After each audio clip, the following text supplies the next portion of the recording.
ইয়াজকুরু রাব্বাহু ওয়াল্লাযী লা ইয়াজকুরু মাসালুল হাইয়ুল মাইয়িত। যার কলবে আল্লাহর জিকির আছে তার কলবটা জীবন্ত, আর যার কলবের মধ্যে আল্লাহর জিকির নাই তার কলব হলো মৃত, মরা।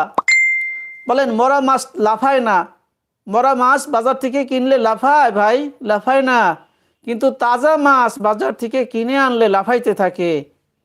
কলবটার মধ্যে যখন আল্লাহর জিকির জারি হয়ে যাবে তখন কলবটাও লাফাইতে থাকবে। কলবের মধ্যে জিকির শুরু হয়ে যাবে আর আপনি শুয়ে শুয়ে ঘুমায় ঘুমায় শুনবেন।